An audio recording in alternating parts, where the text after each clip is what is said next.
എനിക്ക് തോന്നുന്നു ഇത് അഭിഭാഷകയായ നമ്മുടെ ബഹുമാനപ്പെട്ട സിസ്റ്റർ നേരത്തെ പറഞ്ഞതുപോലെ നിരവധി CBI സംഘങ്ങൾ ഈ കേസിനെ കുറിച്ച് പലവട്ടം അന്വേഷണം നടത്തി തെളിവില്ല എന്നുള്ള കാരണത്താൽ കേസ് മടക്കാൻ പലവട്ടം കോടതിയിൽ അപേക്ഷ കൊടുക്കുകയും അന്വേഷണം നിർത്തിവെക്കുകയും ഒക്കെ ചെയ്ത സംഭവങ്ങളുണ്ട്.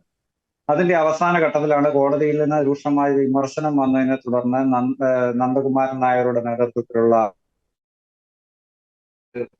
രംഗപ്രവേശം ചെയ്യുകയും അവർ അന്വേഷണ തലപ്പത്തെത്തി 18ാം ദിവസം ഈ പ്രതികളെന്ന് നിശ്ചയിച്ചുകൊണ്ട് ഇവരെ 3 പേരെയും അറസ്റ്റ് ചെയ്യുകയാണ് ഉണ്ടായത്.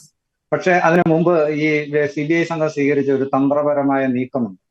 അറസ്റ്റ് ചെയ്യുന്നതിന്റെ തലേ ദിവസം മാതൃഭൂമി പത്രത്തിന്റെ പ്രധാന ഇവരെ അറസ്റ്റ് ചെയ്യാൻ പോകുന്നു എന്നുള്ളതായിരുന്നു. അത് കൃത്യമായിട്ട് ഈ മാധ്യമങ്ങളെ ഉപയോഗിച്ച് ആദ്യ സമൂഹത്തിലെ വലിയ ഊളിളക്കങ്ങളും ഈ കേസ് സംബന്ധിച്ചുള്ള പുകമറകളൊക്കെ സൃഷ്ടിക്കുകയും അതിന്റെ മറവിൽ ഇവരെ അറസ്റ്റ് ചെയ്യുക എന്നുള്ള തന്ത്രത്തിന്റെ ഭാഗമായിട്ടാണ് CBI ആ വിവരം മാധ്യമങ്ങൾക്ക് കൊടുത്തത് എന്ന് വേണം നമ്മൾ മനസ്സിലാക്കാൻ. ഈ പത്രങ്ങളിൽ പ്രധാന വാർത്ത ഇത് പ്രസിദ്ധീകരിച്ചു, അതിനോടുള്ള സമൂഹത്തിന്റെ പ്രതികരണം എങ്ങനെയാണെന്ന് നോക്കി, സഭയുടെ പ്രതികരണം എങ്ങനെയാണെന്ന് നോക്കി, ഇങ്ങനെയുള്ള വിഷയങ്ങളിൽ സഭയൊക്കെ പലപ്പോഴും നിയമത്തിന്റെ വഴിക്ക് പോകട്ടെ എന്ന് കരുതി കാത്തിരിക്കുന്ന രീതിയാണ് സഭയ്ക്ക് പലപ്പോഴും ഉള്ളത്. അല്ലെങ്കിൽ കേസ് അട്ടിമറിക്കാനോ അല്ലെങ്കിൽ കേസിൽ ഇടപെടാനോ ചാടി ഇറങ്ങി സമരം നടത്താനോ നടക്കുന്ന രീതികളൊന്നും സഭയുടെ ഭാഗത്ത് നിന്ന് സാധാരണ സഭയുടെ ചരിത്രത്തിൽ ഇല്ലാത്ത സംഭവങ്ങളാണ്. അതുകൊണ്ട് തന്നെ മാധ്യമങ്ങളിലൂടെ ഈ വാർത്തയ്ക്ക് കഴിവതും വലിയ പ്രചാരം കൊടുത്തതിന് ശേഷമാണ് ഇവരെ CBI അറസ്റ്റ് ചെയ്തത്. ഇതിനുശേഷം തുടർച്ചയായിട്ട് മാധ്യമങ്ങളിലൂടെ കഥകൾ ഇങ്ങനെ പ്രസിദ്ധീകരിച്ചുകൊണ്ടിരിക്കുകയാണ്. വളരെ കുറ്റബോധത്തോടെയാണ് ഒരു മാധ്യമ പ്രവർത്തകൻ എന്ന നിലയിൽ ഈ കേസിനെ മാധ്യമങ്ങൾ കൈകാര്യം ചെയ്ത രീതിയെ ഞാൻ വിലയിരുത്തുന്നത്. കാരണം ഇന്ത്യയിൽ തന്നെ ഏറ്റവും കൂടുതൽ മാധ്യമ വിചാരണയ്ക്ക് ഇരയായി മാറിയ 3 വ്യക്തികളാണ് അഭയ കേസിൽ പ്രതികളാക്കപ്പെട്ട ഈ 2 വൈദികരും ഒരു സന്യാസിനിയും എന്ന് നിസ്സംശയം പറയാം. ഇത്രത്തോളം അവരുടെ വ്യക്തി ജീവിതത്തെയും ഒക്കെ വലിച്ചു കീറി മാധ്യമങ്ങള് ഓപ്പറേഷൻ നടത്തി മാധ്യമ മേശകളിൽ വിളമ്പിയ ഇതിനു മുമ്പ് ഒരു സംഭവം ഉണ്ടായിട്ടില്ല. അതിനുശേഷവും അത്രത്തോളം വലിയ ശക്തമായ ഇതൊന്നും 2 ദിവസമല്ല, മാസങ്ങളോളം നീണ്ടുനിന്ന വലിയ മാധ്യമ വേട്ടയായിരുന്നു. ശരിക്കും മാധ്യമങ്ങളുടെ വേട്ടയായിരുന്നു. ശരിക്കും മനുഷ്യാവകാശങ്ങളെയും സ്ത്രീകളുടെ അവകാശങ്ങളെയും ഒക്കെ ചവിട്ടി മിതിച്ചു നടത്തിയ സ്വകാര്യതയ്ക്ക് നേരെ നടന്ന കടന്നുകയറ്റം ആയിട്ട് വളരെ ഞാനൊരു ചെറിയ ഉദാഹരണം പറയാം. നമ്മുടെ പ്രതികൾ കോട്ടൂരച്ഛന് നമ്മുടെ കോളേജിലെ സൈക്കോളജിയുടെ പ്രൊഫസറായിരുന്നല്ലോ. അപ്പൊ അദ്ദേഹത്തിന്റെ മുറിയിൽ നിന്ന് സൈക്കോളജിയുടെ ആയിട്ട് അദ്ദേഹത്തെ മുറിയിലെ പോലീസ് CBI സംഘം പരിശോധിച്ചപ്പോഴത്തേക്ക് ചില പുസ്തകങ്ങളൊക്കെ കിട്ടി. അത് സ്വാഭാവികമായിട്ട് സൈക്കോളജിയൊക്കെ ആയിട്ട് ബന്ധപ്പെട്ട പുസ്തകങ്ങളൊക്കെയാണ്. പക്ഷെ അതിനെക്കുറിച്ച് ചില മാധ്യമങ്ങൾ പിറ്റേ ദിവസം എഴുതിയത് അശ്ലീല പുസ്തകങ്ങൾ അദ്ദേഹത്തിന്റെ മുറിയിൽ നിന്ന് പിടിച്ച്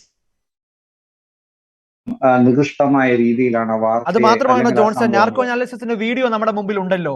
ഇന്ത്യ വിഷൻ എന്നുള്ള ചാനൽ അല്ലെങ്കിൽ നമ്മൾ ഇപ്പോൾ കൊട്ടിഘോഷിക്കുന്ന പല മാധ്യമ പ്രവർത്തകരും ഈ അധമ വായനയെ ചാനലുകളിലൂടെ എത്ര മോശമായ രീതിയിലാണ് അതിന് വ്യാഖ്യാനങ്ങൾ ഉണ്ടാക്കിയത്, അത് ടെലികാസ്റ്റ് ചെയ്തത്. ഇന്ത്യയുടെ മാധ്യമ ചരിത്രത്തിൽ എനിക്ക് അത്രയും കളങ്കമുള്ള ഒരു പ്രക്ഷേപണം പോലും ഒരുപക്ഷെ നടന്നിട്ടുണ്ടാകത്തില്ല.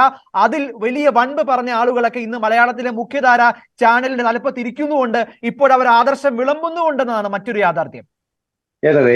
പ്രത്യേകിച്ച് ഈ ദൃശ്യമാധ്യമത്തിലുള്ള ഏതൊരു വ്യക്തിക്കും ഒറ്റ നോട്ടത്തിൽ മനസ്സിലാക്കാൻ പറ്റുന്നതാണ്. ഈ നാർക്കോ CD-യിൽ ഉണ്ടായിരുന്ന ആ വീഡിയോയിൽ ഉണ്ടായിരുന്ന എഡിറ്റിങ്ങുകളും മറ്റു കാര്യങ്ങളും ഒരു ചോദ്യത്തിന് മറ്റൊരു ചോദ്യത്തിന്റെ ഉത്തരം കൊണ്ടൊന്ന് കൂട്ടിക്കെട്ടിയതാണെന്ന് വളരെ എളുപ്പത്തിൽ മനസ്സിലാക്കാൻ കഴിയുന്ന കാര്യമായിരുന്നിട്ട് പോലും അവർക്ക് ആ വീഡിയോയിലെ യാതൊരു റിപ്പോർട്ടിംഗ് ആണ് ഇവർ നടത്തിയത്. ഇതിനെക്കുറിച്ച് നമ്മുടെ ജസ്റ്റിസ് ഹേമ 2009 ജനുവരി 1-ാം തീയതി ഈ കുറ്റാരോപിതരായ 3 പേർക്കും ജാമ്യം അനുവദിച്ചുകൊണ്ട് ജസ്റ്റിസ് ഹേമ പുറപ്പെടുവിച്ച ഒരു വിധിന്യായമുണ്ട്. അത് കേരളത്തിലെ എല്ലാ മാധ്യമ പ്രവർത്തകരും മനസ്സിരുത്തി വായിക്കേണ്ട ഒന്നാണ്. അതിനകത്ത് അവർ പറഞ്ഞത് മാധ്യമങ്ങളോട് ദൈവം പൊറുക്കട്ടെ എന്നാണ് അന്ന് ജസ്റ്റിസ് ഹേമ പറഞ്ഞത്. കാരണം അത്രത്തോളം ഒരു വ്യക്തിയുടെ ഈ മാധ്യമ വിചാരണയുടെ ആഴവും അല്ലെങ്കിൽ അതിന്റെ ഭീകരഭാവവും ഒക്കെ അസുരഭാവവും ഒക്കെ വളരെ കൃത്യമായിട്ട് ജസ്റ്റിസ് ഹേമ ആ വിധിന്യായത്തിൽ വരച്ച് കാണിക്കുന്നുണ്ട്. അവർ ആ വിധി പുറപ്പെടുവിച്ചത് കൊണ്ട് മാധ്യമങ്ങൾ അവരെയും പിന്നാലെ വേട്ടയാടി. അതിനവർ പറഞ്ഞത് പത്രങ്ങളുടെ തലക്കെട്ട് ഭയന്ന് നീതി നടത്താതിരിക്കാനാവില്ല എന്നാണ് ജസ്റ്റിസ് ഹേമ എന്ന വിധിന്യായത്തിലൂടെ പറഞ്ഞത്. അപ്പൊ മാധ്യമങ്ങളുടെ കൂട്ടുപിടിച്ചുകൊണ്ടുള്ള വലിയൊരു വേട്ടയും അതിന്റെ പിന്നാലെയുള്ള പോക്കുമാണ് മാധ്യമങ്ങൾ നടത്തിയത്.